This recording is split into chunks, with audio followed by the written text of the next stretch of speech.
mundo de repentinos cambios, hay una profunda sensación de inquietud. Todos sabemos que se ha perdido algo, pero no sabemos por qué, ni a dónde conduce. La cultura popular quiere dictarnos qué es y qué no es relevante. Nuestra cultura a menudo nos dice que todo se trata de mí, que el amor significa autosatisfacción, que el estatus y la apariencia son lo que cuentan. Esta perspectiva, finalmente autodestructiva, se ha infiltrado completamente en la Iglesia a medida que la confusión reemplaza la convicción.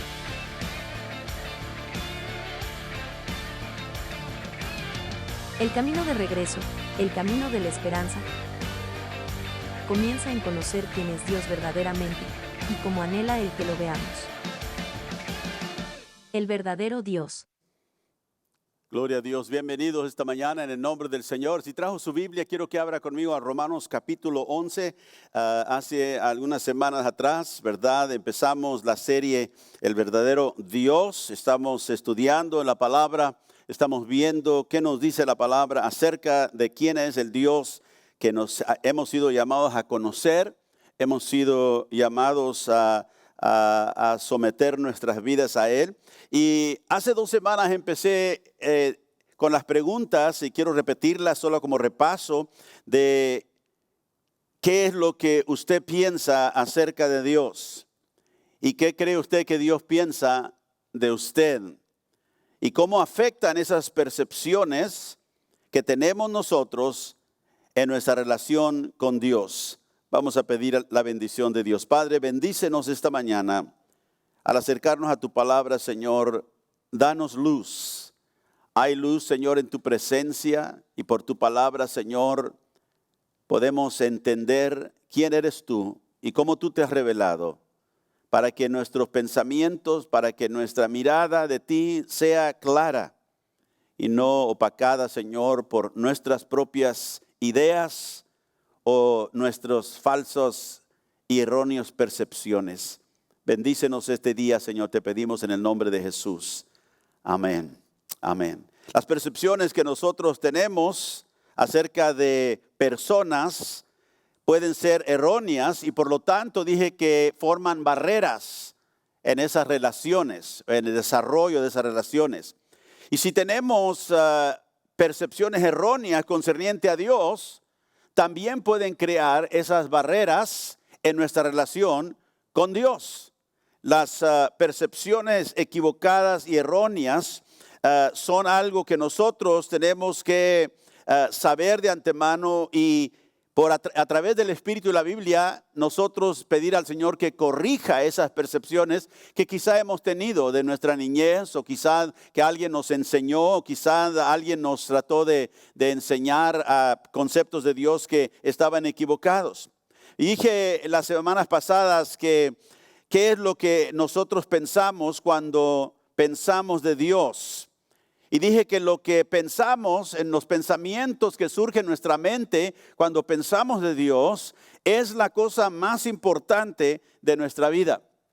¿Por qué? Porque si lo que nosotros, ¿verdad?, creemos de la vida, del futuro, de lo que viene, de nuestras relaciones y de todo lo que somos, si esto depende de tener una imagen clara y precisa de Dios y ahí fallamos, entonces va a estar distorsionada, si podemos usar esa palabra, nuestra vida espiritual, va a estar distorsionado nuestro crecimiento en Dios y vamos a tener unas ideas muy equivocadas de lo que Dios es y por lo tanto vamos a vivir a través de esas erróneas percepciones erróneas y vamos a vivir una vida no agradable a Dios. Dios quiere que usted y yo lo veamos con claridad. ¿Puede decir amén? Dios quiere que nosotros lo veamos como Él es. Y Dios se ha revelado en su palabra para que nosotros podamos tener esa visión de 2020, ¿verdad? Que no necesitamos ayuda para poder ver. Pero al llegar a eso, todos sabemos que en ciertas maneras tenemos cierta mirada distorsionada de Dios y por lo tanto queremos considerar que Dios quiere, como un oftalmólogo, ¿verdad?, corregir nuestra visión. Y dije que hay tres lentes que podemos usar para que Dios nos ayude en esto. Y son unas verdades que debemos nosotros al iniciar nuestra jornada en el conocimiento de Dios, porque todos vamos en esa jornada. Estas verdades son indispensables. Y dije primero que Dios no es como ¿quién? Como nosotros.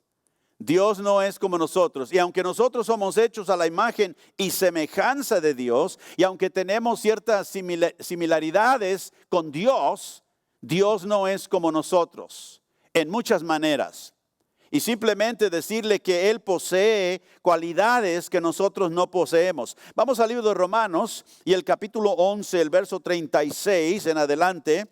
El apóstol Pablo dice: oh, profundidad de las riquezas, de la sabiduría y de la ciencia de Dios. Cuán insondables son sus juicios. O sea, los juicios, las determinaciones que Dios hace, dice, a veces no las podemos sondear. No las podemos profundizar, no las podemos conocer en su totalidad. ¿Por qué? Porque Él no es como nosotros. La mente de Dios no es como la nuestra. Aunque tenemos similaridades, podemos razonar, podemos pensar. Dice aquí que los caminos del Señor son inescrutables. O sea, no se pueden a veces entender. ¿Por qué? Porque Él es Dios. Y usted tiene que estar contento y satisfecho de las cosas que usted no pueda entender acerca de Dios. Por ejemplo, una de las doctrinas que he estudiado yo por muchos años y siempre que la veo me fascina tanto, es la doctrina de la Trinidad de Dios. A veces la gente habla así nada más, sí, yo creo en la Trinidad de Dios, pero ¿sabe usted qué profundo es esa verdad? Que Dios, Padre, Hijo, Espíritu Santo, siendo un Dios, se han manifestado. Cuando empecé a leer acerca de la Biblia que el Padre resucitó a los hijos a su Hijo de los muertos, y dice que el Espíritu Santo que trajo a Cristo de los muertos vivifica nuestro cuerpo, dijo Pablo. El que resucitó a Cristo de los muertos también vivificará nuestro cuerpo. Y luego dice Jesús: destruid ese templo y en 3 días yo lo levantaré. y me pongo a pensar, ¿cómo es que alguien muerto puede resucitarse a sí mismo? Porque Él no dijo: destruyan ese tiempo y en 3 días el Espíritu Santo me levantará, aunque el Espíritu Santo fue la gente que Dios usó. El Padre lo resucitó de los muertos, pero Él dijo: yo lo resucitaré. Qué tremendo, ¿verdad? Digo, pero ¿cómo? Yo no entiendo cómo. Solamente sé que lo puede hacer porque Él es Dios. Amén. Así que hay muchas cosas que no podemos entender. A veces su naturaleza que Él se ha revelado podemos entenderla, pero sus caminos a veces son inescrutables, dice Pablo. Y luego hace esta pregunta: porque ¿quién entendió la mente del Señor? ¿O quién fue su consejero? ¿Y cuántas veces nosotros queremos decirle al Señor cómo le haga? Nunca ha dicho usted: Señor, mira, te pido que hagas así. Y nos atrevemos a decirle a Dios cómo hacerle. No podemos, porque no entendemos todo lo que Dios entiende. Y Dios tiene toda la información que necesita. Dios sabe todo del principio al fin. Así que no hay nada que lo puede a Él ni confundir, ni tomar por sorpresa. ¿Quién fue su consejero? Dice: ¿o quién le dio a Él primero para que le fuese recompensado? Y ahí otra vez Pablo nos dice algo interesante de Dios, que nosotros no le damos a Dios primero y Él está endeudado a nosotros porque le hemos dado. Le hemos dado dinero, le hemos dado nuestra vida o le hemos dado, ¿verdad?, atención en oración. Nada. Dice: ¿quién le ha dado primero al Señor? Porque de Él y por Él y para Él son todas las cosas, a Él sea la gloria por los siglos. Amén. Y dije que en esas palabras encontramos esta verdad: Dios es la fuente de todo lo que existe. De Él son todas las cosas. O sea, de Él viene todas las cosas. Él es la fuente. Y dice: y por Él, o sea que Él es la causa, el instrumento de todas las cosas que existen. Todas las cosas, ¿verdad?, vinieron hechas por Jesús, dice la Biblia, el verbo de Dios. Y luego dice que todas las cosas son para Él. O sea que todo existe para la gloria de Dios. Dígalo conmigo: todo existe para la gloria de Dios.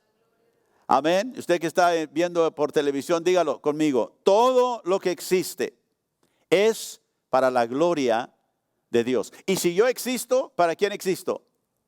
Para la gloria de Dios. Así que es algo muy importante. Hablamos del segundo lente que tenemos que entender, no solamente que Dios no es como nosotros, sino que dejados a nuestra propia suerte, tendemos nosotros a reducir a Dios a términos manejables. O sea, creamos un Dios que nosotros podemos manejar, que podemos nosotros, ¿verdad?, domar, que podemos manipular.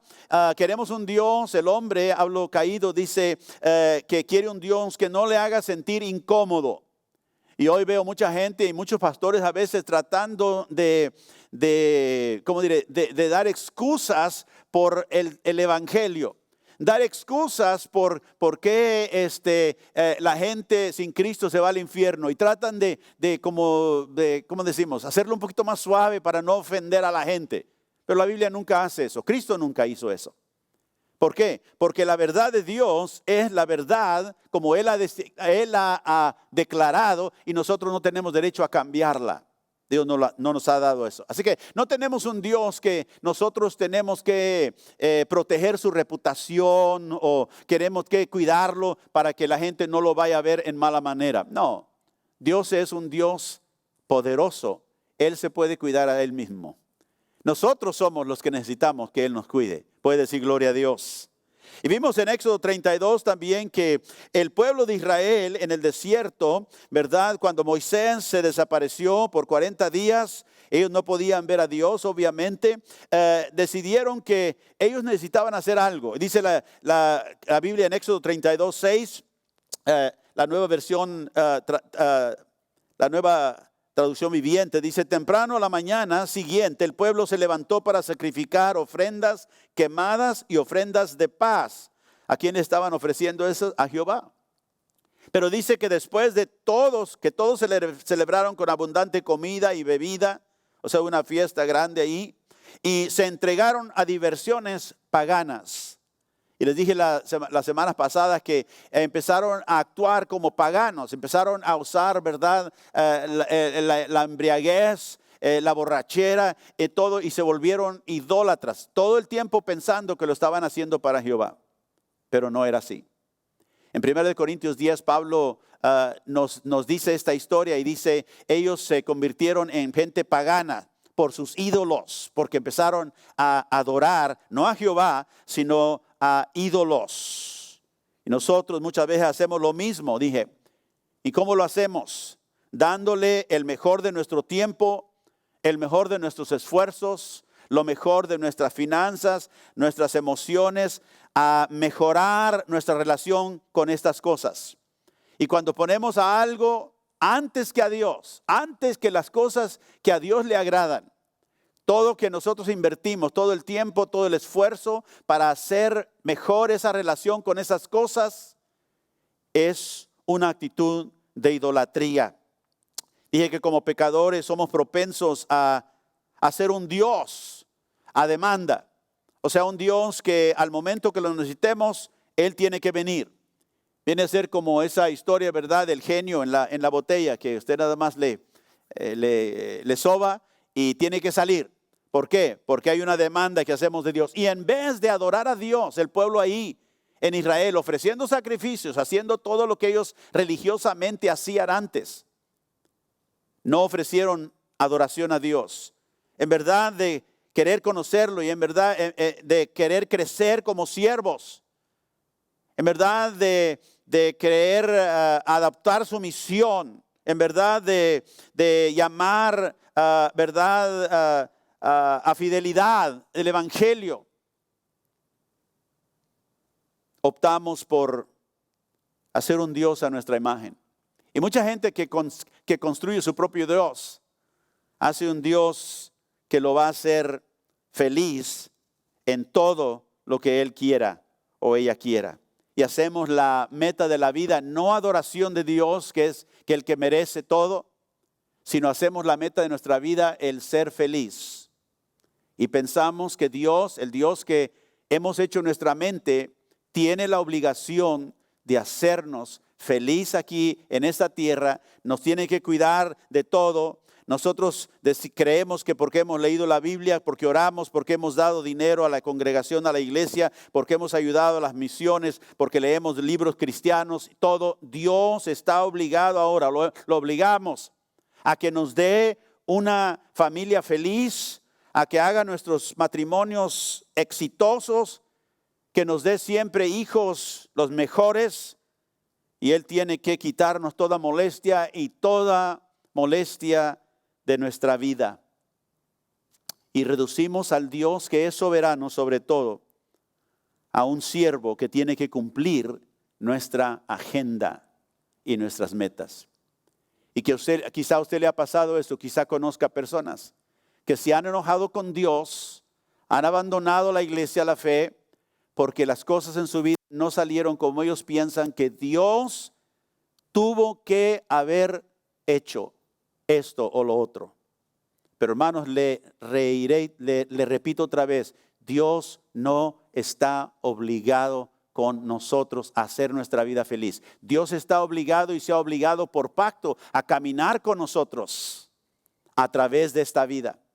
A través a veces del sufrimiento que a veces viene por conocerle. Pero nunca entre en nuestra mente el pensar que el Dios que nosotros adoramos tiene que hacer lo que nosotros creemos. Hay creyentes que sirven a Dios, que tienen a hijos que están apartados de Dios. Eso pasa. Estaba escuchando la historia de un predicador que se conoce aquí en los Estados Unidos nacionalmente. Quizá usted haya oído del el pastor John Piper, un pastor y teólogo, escritor. Uno de sus hijos, criado en la fe, se volvió completamente en contra de la fe y habla en contra del cristianismo. Y tiene YouTube videos en contra de lo que su padre predica. ¿Se imagina usted cómo un padre entregado a Dios puede sentirse al ver a un hijo tratar de destruir todo lo que él ha edificado para el reino de Dios? Y he escuchado parte de su testimonio, hablando acerca con un corazón quebrantado de su hijo y orando por él. El hecho de que Dios me salvó no quiere decir que Él está obligado a que todos mis hijos salgan bien. Y si usted tiene buenos hijos, dele gracias a Dios por la gracia de Dios que Él le ha dado. Pero a veces no sucede así. Leemos en el capítulo 11 de Hebreos que hubo héroes de la fe que, verdad, vencieron reinos, escaparon la espada. Pero vemos a otros, dice, que fueron degollados, a otros que fueron maltratados, que anduvieron por las cuevas, dice la Biblia, de la tierra. Hombres que el mundo no era digno de ellos. Y sin embargo, ellos también eran hombres de fe. Nosotros tenemos que entender que Dios es soberano sobre todo y no podemos nosotros reducir a Dios, hacer lo que Él venga a servir, nuestros caprichos y nuestros deseos y todo lo que nosotros pensamos que Él debe hacer, porque ese no es el Dios de la Biblia. Pablo le dijo a Timoteo en 2 de Timoteo capítulo 2 y verso 3, escuche, le dice a su hijo en la fe, tú pues, ¿qué le dijo? Sufre. Ay, no nos gusta esa palabra. Sufre penalidades, soporta las cosas difíciles. La palabra penalidades ahí es otra palabra de penurias o privaciones. Sufre estas cosas como un buen soldado de Jesucristo. Ninguno que milita se enreda en los negocios de la vida. ¿Para qué? Al fin de agradar a aquel que lo tomó por soldado. Ninguno que está, dice, en esta vida peleando, militando en la batalla espiritual, dice, se enreda en las cosas temporales de la vida, hace todo eso el enfoque de su vida. ¿Por qué? Porque el fin de la vida, escúcheme hermano, no es ser feliz. El fin, la meta de la vida es agradar a Dios en todo. No importa lo que venga. Por eso el apóstol Pablo le dice a su hijo en la fe, sufre penalidades. En lugar de quejarte en contra de Dios, mantente firme en la fe. No importa cuál sea la cosa que venga. ¿Por qué? Porque eres un soldado de Jesucristo y estás en medio de una batalla espiritual. Puede decir gloria a Dios. Y Dios ha prometido, sí, estar con nosotros. Eso sí, podemos creer, Dios nunca me dejará, Dios nunca me abandonará. y Él está conmigo, y Él me llevará hasta mi eterno hogar. Nosotros adoramos a este Dios vivo en el cual hemos creído porque Él es digno, no porque siempre nos da lo que queremos. Y ese es un punto muy importante. ¿Quiere usted conocer a Dios? Ese es el Dios que se ha manifestado. Ese es el Dios que merece toda nuestra lealtad por lo que Él ha hecho por nosotros. Él es el camino, Él es la verdad, Él es la vida. Él es el creador y nosotros somos la creación. La Biblia nos dice que Él es la fuente de nuestra vida y de nuestro vivir. Y Él no se someterá a cualquier reducción que nosotros queramos hacer de Él. Todo viene de Él, todo viene por Él y todo es para Él. Así que dije, Dios no es como nosotros. Tenemos que eliminar la tendencia de reducir a Dios a nuestro nivel. Pero el tercer lente que quiero compartir esta mañana es que Dios puede ser conocido. Escuche, Dios puede ser conocido solo cuando Él se revela a sí mismo. O sea, a veces usamos la palabra descubrimiento o descubrir diciendo, bueno, queremos descubrir a Dios, pero nosotros no descubrimos a Dios. Usted no puede poner un meta de tratar de descubrir a Dios, saber cómo es Dios. Dios se revela, hermano. Dios nos deja que lo conozcamos. El pecador no tiene derecho a buscar a Dios como busca algo, sino hasta que Dios no viene y hace algo en su corazón, el hombre puede entonces buscar de Dios. Pero Dios, el hombre, no lo puede descubrir. Dios está como ocultado, escondido. Y Dios se revela a sí mismo. Entonces, si yo quiero conocer a Dios, tengo que reconocer que Él se revela. Y la pregunta que me hago es, ¿cómo se revela Dios entonces? Y vemos en la Biblia que hay varias maneras. Vamos al Salmo 19, primero. En el Salmo 19 vemos una de las maneras que la Biblia nos dice en la cual Dios se revela al hombre. Y esta revelación se le ha llamado la revelación a través de la naturaleza. Todos digan naturaleza. O sea que todos vemos la creación, vemos la naturaleza y mucha gente no se pone a pensar. ¿Se acuerda que Jesús en su enseñanza decía cosas como considera las aves? ¿Se acuerda usted que decía considera las aves del cielo? ¿Qué estaba diciendo? Fíjate, pon atención. Cuando tú te pones a ver las aves, te pones a ver que hay algo muy interesante de las aves. ¿Sabía usted cuántas diferentes especies de aves y de pájaros hay en el mundo? Una cantidad grande. ¿Y sabe usted que todos esos pájaros se alimentan sin ir al H-E-B? Y usted nunca ha encontrado un pajarito, ¿verdad?, con lentes oscuros en la calle con una copita pidiendo limosnita. O con un anuncio que diga, ¿verdad?, volaré por comida. No. Y sin embargo, el Señor dijo, observa las aves. Ninguna de ellas cae sin que Dios se dé cuenta. Y Él alimenta a todas. ¿Por qué? Porque Dios es grande en poder y soberanía sobre toda su creación. ¿Sabe que Él no nos dijo que nosotros les diéramos de comer a las aves? No nos dijo que a nosotros era la responsabilidad de darles de comer. No, Él sabe cómo. Inclusive los pájaros bajan a la tierra y empiezan a escarbar hasta que encuentran esa lumbricita o algo. Saben que ahí está. Dios les dio ese instinto. Así que Dios se revela a través de la naturaleza. El Salmo 19, verso 1. Los cielos, ¿qué dice? Proclaman la del Señor. El firmamento, estoy leyendo la Biblia, la palabra hispanoamericana. Si no la tienes, está bien, sígame. Los cielos proclaman la grandeza del Señor. El firmamento pregona la obra de sus manos. Note los verbos aquí. El día al día comunica su mensaje. La noche a la noche anuncia la noticia. Sin lenguaje, sin palabras, sin que se escuche su voz, se difunde su sonido por toda la tierra y por los confines del mundo su mensaje En ellos ha erigido una tienda para el sol. Y vemos estos verbos el cual el salmista usa. Proclama, firmamento pregona, comunica, anuncia, dice, y aunque no tiene palabras, dice, difunde su sonido y su mensaje.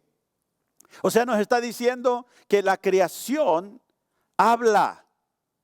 La creación revela, y aunque no oímos sus palabras, no escuchamos su voz, de todos modos, dice, su mensaje se difunde sobre toda la tierra.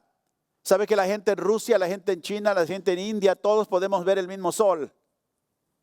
Todos vemos la misma luna, todos vemos las mismas nubes. Todos vemos la naturaleza, y en cada lenguaje Dios habla aún sin palabras. ¿Cómo? Por medio de la naturaleza. La voz de Dios se escucha en la naturaleza.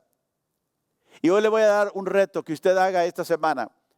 Creo que la dije hace 2 semanas también, pero quiero recordarles. Tome un tiempo esta semana y por 30 minutos siéntese fuera de su casa o en algún lugar donde usted pueda estar quieto. Apague su teléfono, toda voz, y escuche la naturaleza. Póngase a ver todo. Los árboles, las aves, gente que pasa, qué sé yo. Póngase solamente a observar. No diga nada, solamente observe. Y en esa observación, usted va a oír la voz de Dios. Decirle algo de esa naturaleza. Me puse yo a hacer eso hace 3 semanas y me puse a ver los árboles, me puse a ver las ramas que salen de los árboles y las hojitas. Y luego me dio, pude ver el viento mover las hojas así tiernamente. Y me vino la palabra del Señor que el nuevo nacimiento es como el viento. Tú no sabes de dónde viene. Y veía las hojitas que se hacían así, y luego para arriba. O sea, para determinar a dónde va a ir ahora no sabemos. Pero dijo el Señor, así es todo aquel que es nacido del Espíritu. Hay algo misterioso, invisible que sucede cuando una persona se convierte a Cristo. Por eso nosotros no podemos dar una explicación para todo el mundo. ¿Cómo sucede eso? Es un misterio. Dios lo hace porque Él es poderoso. La naturaleza testifica de ese poder, de ese diseñador. Y usted va a ver el diseño de todas las cosas. Me acuerdo una hermana hace muchos años, en una congregación que yo pastoreaba, ella vestía a su esposo y siempre venía el esposo bien inmaculadamente vestido con colores. ¿Quién sabe? La gente se impresionaba cómo el hermano lo vestía. Hermana, ¿cómo hace usted para combinar los colores? Dice, yo veo la naturaleza. Ella se ponía a ver las flores, ella se ponía a ver los colores que Dios había creado y cómo los colores, ¿verdad? Concordaban el uno con el otro. Y así ella dice, y Dios me da ideas. Fíjese nada más. La naturaleza nos habla del diseño de Dios. En Romanos 1:20, Pablo dijo, porque las cosas invisibles de Él, de Dios, escuche, las cosas invisibles de Dios, su poder eterno y su divinidad o su deidad, se hacen claramente, ¿qué? Visibles desde la creación del mundo, dice, siendo entendidas por medio de las cosas hechas. ¿Usted quiere conocer el poder? ¿Quiere saber algo del poder de Dios? Vea las cosas que se han hecho. Vea usted simplemente su propio cuerpo. David, ¿verdad? Se maravillaba. Dice, estoy maravillosamente hecho, formado. Porque si usted se pone a considerar, si usted sabe algo de la ciencia, si usted en sus estudios se acuerda, en la escuela empezó a aprender acerca de los sistemas del cuerpo. ¿Cuántos sistemas hay en el cuerpo? El sistema circulatorio, ¿verdad? El sistema, ¿verdad?, de respiración, el sistema de eliminación, el sistema ¿verdad?, que hace la comida, ¿verdad?, que sea usada por el cuerpo, la digestión. Digestivo, gracias. ¿Verdad? El sistema digestivo. Todos los diferentes sistemas. Escuche, todos esos sistemas tienen que trabajar conjuntos para que usted mantenga salud. Si uno de esos sistemas falla, es como el reloj que tiene, no engrana, ya no corre. Y al fin se muere. Solamente en ese cuerpo, lo maravilloso que es. Y Dios, el Dios creador y poderoso, le formó a usted desde el vientre de su madre sin la ayuda de nadie. Él formó todos esos sistemas. Él lo puso, ¿verdad?, en la simiente del hombre y la mujer. Dios creó eso. No es algo nada más que sucede por accidente. Las cosas accidentales no tienen el diseño que vemos nosotros en la creación. Así que la naturaleza nos testifica, nos da a ver algo de Dios. Y Pablo dice, las cosas invisibles, el poder, la divinidad de Dios se hacen visibles desde la creación del mundo, siendo entendidas por medio de las cosas que Dios ha hecho. Dios se muestra a través de la naturaleza y todo lo que va en contra de la naturaleza, escúcheme, todo lo que va en contra de la naturaleza va en contra de Dios, porque Dios es el diseñador y el que crió la naturaleza. En Romanos capítulo 1, verso 24, Pablo dice, por lo cual también Dios los entregó. Está hablando aquí de la gente perdida, la gente que no se ha convertido al Señor. La gente, ¿verdad? Todo el mundo pecador. Por lo cual también Dios los entregó a la inmundicia en las concupiscencias de sus corazones. De modo que deshonraron entre sí sus propios cuerpos, ya que cambiaron la verdad de Dios. ¿Por qué? Por la mentira. ¿Ve? El hombre no quiso reconocer a Dios como Él era, Dios poderoso, soberano, al cual tenemos nosotros que dar cuenta, sino que el hombre empezó a crear su propio Dios. Cambiaron la verdad por la mentira. Y dice aquí, entonces, honrando y dando culto a la criatura o a las criaturas antes que al Creador. O sea, dejaron la adoración del Creador, empezaron a adorar la creación, la criatura, el cual es bendito por los siglos, dice Pablo. Amén. Por esto Dios los entregó a pasiones vergonzosas. Sígame. Pues aún sus mujeres cambiaron el uso natural por el que es en contra naturaleza. En contra de la naturaleza. Y de igual manera también los hombres, dejando el uso natural, o sea, como Dios lo crió, de la mujer, se encendieron en su lascivia unos con otros, cometiendo hechos vergonzosos, hombres con hombres, y recibiendo en sí mismo la retribución debida a su extravío. Pablo, ¿qué está diciendo aquí? Que nosotros podemos entender algo acerca de Dios y lo que es en contra de Dios. Por eso le dije, todo lo que es en contra de lo natural, de la naturaleza, es en contra de Dios. Y hoy vivimos en una época donde, ¿verdad?, el hombre quiere cambiar todo lo que Dios creó. Dios creó el género mujer y varón. Y el hombre dice, no, hay muchos géneros, no hay nada más dos, hay muchos. Y aquí vemos que Pablo dice que el homosexualismo, el lesbianismo, dice es en contra de la naturaleza. O sea, ahora hay muchas personas, a eso no le gusta, inclusive en las iglesias. Ay, hermano, ¿cómo puede decir eso? Pobrecitos. No estamos diciendo nada en contra de aquellas personas que están atadas a esos pecados. No estamos diciendo, porque el homosexualismo es uno de muchos pecados. El adulterio es pecado también. Entonces, ¿qué es? En contra de lo que Dios creó natural para, dice, el uso natural de la mujer, el uso natural del hombre. Y se encendieron en contra de aquello que es natural.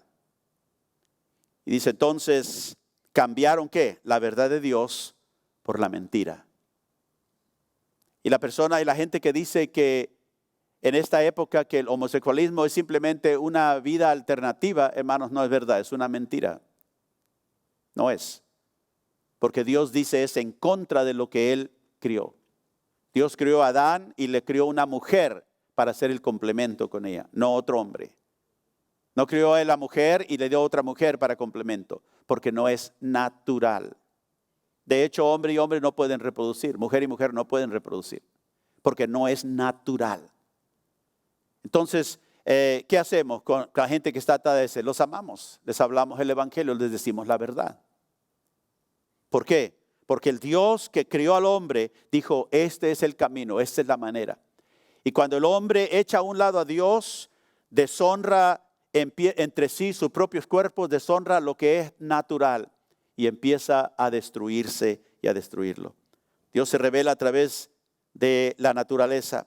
Pero vemos también en la Biblia que Dios se revela a través de la palabra escrita. O sea, en Hebreos capítulo 1, vemos que la Biblia es la revelación escrita, legible, que Dios dio a través de Moisés y a través de los profetas, los apóstoles. Y ahora tenemos el Nuevo Testamento. Pero en Hebreos 1, verso 1 dice, Dios, habiendo hablado, dijo el profeta, por muchas veces y de muchas maneras en otro tiempo a los padres, ¿por quién?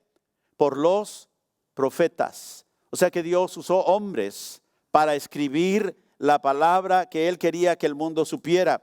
Él ungió a estos hombres, Él los llamó, Él los protegió, Él los usó para que ellos pudieran escribir las palabras que para nosotros hoy tenemos aquí en este libro sagrado que es la palabra de Dios. Dios se revela a través de la palabra escrita. Dios se revela también, vemos el versículo 2 ahí, por su Hijo. Dice Dios, habiendo hablado muchas veces, de muchas maneras, en otros tiempos, a los padres por los profetas.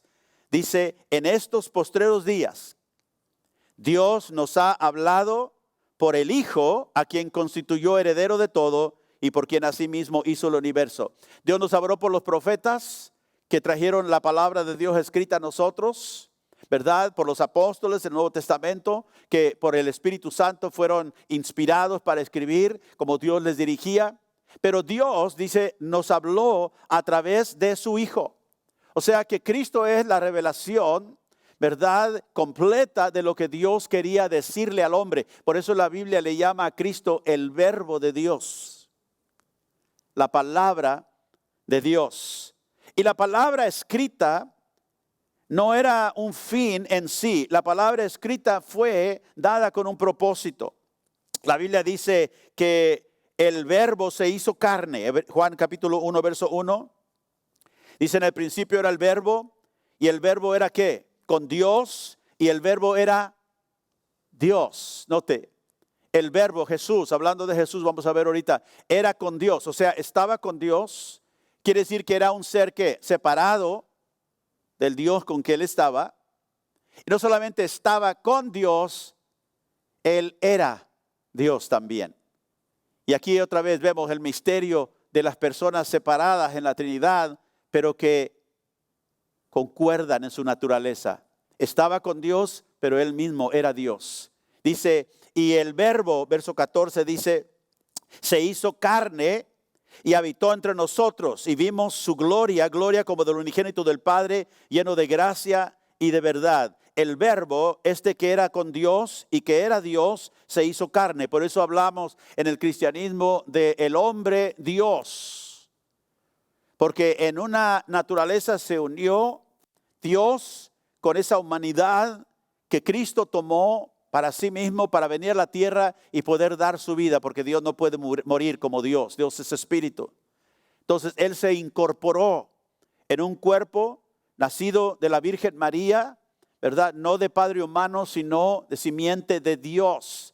Él era el verbo de Dios. Él era y vino a la tierra para darnos a conocer todo lo que Dios quería que nosotros supiéramos. En Juan capítulo 5 y verso 39 y 40, Jesús dijo esto: escudriñad las escrituras, porque a vosotros os parece que en ellas, ¿qué dice? Tenéis la vida eterna. Pero ellas, o sea, las escrituras, son las que dan testimonio de mí. Dice, dan testimonio de mí, y no queréis venir a mí para que tengáis vida. Entonces, las escrituras revelan a Dios, pero las escrituras fueron dadas para darnos a conocer a aquel que es el verdadero verbo de Dios encarnado, a Cristo Jesús.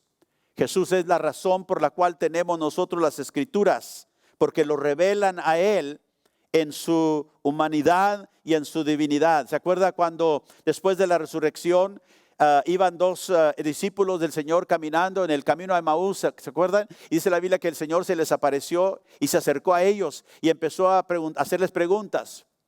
Y ellos dijeron, pues eres tú nuevo aquí, ¿no te das cuenta de lo que ha pasado en estos días? Y el Señor empieza a hacerles preguntas y luego vemos que el Señor va con ellos y empieza a abrir las escrituras con ellos, empieza a explicarles todo concerniente de Él.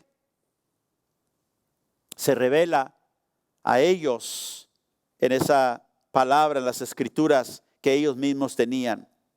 El Verbo no solamente se hizo carne, pero el Verbo era Dios mismo visitándonos aquí sobre este planeta en el cual nosotros vivimos. Es algo tremendo de contemplar.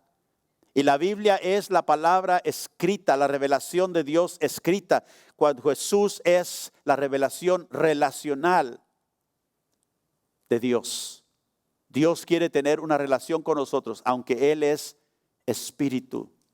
Y mandó a Cristo para hacer eso posible. En Hebreos capítulo 1 otra vez y el verso 3, el escritor sigue diciendo que Jesús es el resplandor de la gloria de Dios. Fíjese, note la frase, Él es el resplandor, lo brillante de la gloria y la expresión exacta de su naturaleza. Me gusta esa frase. Cristo no era similar a Dios, Cristo era la representación y expresión exacta de la naturaleza de Dios. Por eso Cristo dijo, Felipe, tanto tiempo he estado con vosotros y no me conoces. El que me ha visto a mí, ha visto al Padre. ¿Ve? Porque el Padre es como yo, habla como yo, actúa como yo, piensa como yo, hace como yo estoy haciendo. Y Él siempre daba crédito a su Padre. Las obras que yo hago, dijo, yo no las inicio. Es mi Padre en mí, Él hace las obras. Y nosotros tenemos que aprender de Él eso. ¿Quién es el que hace la obra? No soy yo, es Cristo en mí que hace la obra. Y si algo sucede, si algo de poder hace, no viene por mí. Y no porque Dios usa mi vida y Él muestra poder, ora por alguien y Dios obra. No quiere decir que ahora yo me creo algo especial y tengo que empezar un ministerio de televisión para promoverme, que soy el hombre de la hora con el mensaje de poder. No, yo soy una persona redimida por la gracia de Dios, un vaso que Dios le place usar como lo es también usted. Y por eso cuando Dios nos usa, no importa lo que sea, la gloria siempre es de Dios, no es mía. Y a veces la gente nos da gloria y nos dice, ay hermano, usted mire, usted oró por mí. Y sabe que en ese momento no es para decirle, no, así como un falso. No, digo, gracias, qué bueno que Dios hizo eso. Pero yo tomo esa gloria y sé que no es mía.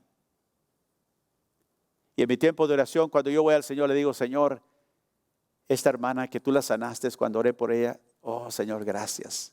Aquí está la gloria, es tuya. Te la doy, Señor. Tú fuiste el que, aunque ella pensó que yo, tú fuiste, Señor. Y aquí está la gloria. Y cuando nosotros venimos delante del Señor, cuando Dios nos usa, debemos de traer todo eso bueno que el hombre dijo, ay, es que si usted es poderoso, sus oraciones son poderosas. ¿Sí? Y yo por eso quiero que usted ore por mí. Toda esa gloria que el hombre le da, tómenla. Pero no, sí, ¿verdad? Todos deben ser más como yo. No. Toma esa gloria y ahora tengo algo que traer delante del Señor para ofrecerle. Gracias, Señor. Mira, esto eres tú, todo tú. ¿Y sabe lo que hace eso? Lo mantiene humilde. Y lo mantiene que nunca usted se va a levantar el cuello o va a pensar que usted hizo algo. Es Dios a través del vaso. Todas las cosas vienen de Él, por Él está en nosotros y para Él. Todo regresa para la gloria de Dios. Puede decir amén. Ahora, Él es el resplandor de su gloria, la expresión exacta de su naturaleza. Sostiene todas las cosas, dice, por la palabra de su poder. Jesús dijo en Mateo 11:27, todas las cosas me fueron entregadas por mi Padre. Y nadie conoce al Hijo sino el Padre, y ni al Padre conoce a alguno sino el Hijo, y aquel a quien el Hijo lo quiera revelar. Esa es una verdad tan importante que Jesús dijo. ¿Quién puede conocer al Padre? ¿Quién lo conoce? Nadie. Entonces dice, pero pastor, estamos hablando de conocer a Dios, de ver al Dios verdadero. Sí, pero ¿quién es el que nos revela al Padre? Solamente Cristo. ¿Ve? Solamente el verbo de Dios, la palabra de Dios. Y a veces Dios usa la escritura porque es la palabra que escrita. Pero el verbo vivo que vive en nosotros a través de su Espíritu, Él es el que revela al Padre. Y a quien, dice aquí, Él revela a quien el Hijo quiere revelar. O sea que no lo hace con todos, porque Él tiene su propia voluntad. Si yo quiero revelar algo, yo lo revelo. ¿A quién revela el Hijo? Al Padre. ¿A quién revela? ¿A quién se lo revela? Bueno, dice Pablo en Colosenses 1:27 que a quienes Dios quiso dar a conocer las riquezas de la gloria de este misterio entre los gentiles, que es Cristo en vosotros, la esperanza de gloria. ¿A quienes dio Dios a conocer las riquezas de su gloria? ¿A quién le plujo, verdad, a Dios dar este conocimiento? A su pueblo. Si usted ha nacido de nuevo, si usted está en Cristo, a Cristo le place darle a usted la revelación del Padre. Por eso le dio la palabra para que usted la estudie, para que usted la medite. Por eso le dio el Espíritu, para que Él pueda iluminarlo. Y por eso en estudiar la palabra nos damos cuenta de que ahora tenemos nosotros la posibilidad de conocer a Dios, al Dios que no podíamos conocer de ninguna manera. Escúcheme, la gente que está apartada de Dios en pecado puede conocer a Dios en ciertas maneras, pero no en la salvación. ¿Qué quiero decir con esto? Que aquella naturaleza que hemos hablado, que el hombre puede ver y reconocer y darse cuenta, y si razona un momentito puede darse cuenta, ¿quién creó todas estas cosas? No pudo haber ese accidente. Tiene mucho diseño el universo para que fuera un accidente. Alguien tuvo que haber creado esto, ¿ve? Le da un entendimiento de que hay un ser supremo con poder. No le dice quién es, no le dice cómo llegarse a él, simplemente le dice existe. Y el hombre con esa poquita de naturaleza, ¿qué hizo? Optó por hacer a Dios a un lado. Y en lugar de llevarlo a adoración, empezó a adorar la creación, empezó a adorarse ellos mismos. Pero esa creación mínima de la naturaleza, no dije esto, pero quiero decirlo, no puede conducirlo a uno al conocimiento de la salvación en Cristo Jesús. Solo el Evangelio puede hacer eso. Y por eso necesita la Biblia, la palabra de Dios, necesita el mensaje, ¿verdad?, de lo que Cristo vino a hacer para que una persona pueda conocer a este Dios verdadero. Y gracias a Dios que muchos de nosotros ya lo hemos conocido. No sé si tú esta mañana le has conocido en el perdón de tus pecados, pero puedes esta mañana escuchando en la voz del Espíritu Santo. Amén. Ahora, ¿qué entonces para terminar se va a tomar para que nosotros podamos ver a Dios como Él quiere que nosotros lo veamos, con una visión clara? Y creo primeramente tenemos que admitir que nuestros ojos espirituales no ven con mucha claridad como creemos que vemos. Cuando Jesús se enfrentó a los fariseos, ellos pensaban que ellos podían ver las cosas espirituales. Y Jesús le dijo, ustedes están ciegos y porque creen y dicen que ven, su pecado permanece. Ustedes creen que han visto y ven las cosas como son y dice, y no las han visto. Y por lo tanto quedan ustedes, ¿verdad?, en esa esclavitud a su pecado. Tenemos que admitir que sin la ayuda de Dios, nuestros ojos ven en maneras distorsionadas. No tenemos una visión clara. Necesitamos a Dios, que Él se revele a nosotros para que podamos verlo como Él verdaderamente es. Necesitamos esos lentes divinos que corrijan, ¿verdad?, nuestras percepciones erróneas y nos ayuden a ver con claridad. Y dije que la Biblia para nosotros los creyentes es la receta del oftalmólogo, si podemos decir así, de Dios mismo, que nos dice, esto es lo que tú tienes que ver. A través de este lente tú tienes que verme y conocerme, no como tú razonas o crees, sino como yo me he revelado. Y a Él, hermanos, Él anhela que nosotros le veamos realmente, que nosotros le conozcamos como Él es. Pero tenemos que humillarnos delante de Dios y decir, Señor, si tú no te revelas a mí, ¿cómo te puedo conocer? Y por eso dijo, ¿a quién le place, verdad, revelarse? Cristo dijo, yo revelo al Padre al quien yo quiera. ¿A quién quiere Jesús dar esa revelación? A ti, si eres hijo de Dios. Él quiere que tú veas a tu Padre como Él realmente es. Oremos esta mañana. Padre, te doy gracias, Señor. Y yo reconozco primeramente, Señor, que mi mirada muchas veces es distorsionada por mis propios pensamientos. A veces por mis propios deseos de lo que yo quisiera que tú fueras. Pero yo abandono esas cosas y me humillo delante de ti y digo, Señor, muéstrate como tú eres. No un Dios de mi propia imaginación, pero que al leer tu palabra, Señor, al observar la naturaleza, tú puedas, Señor, abrir mi corazón para ver qué realmente grande eres tú y cuán hermoso y cuán soberano sobre todas las cosas eres tú.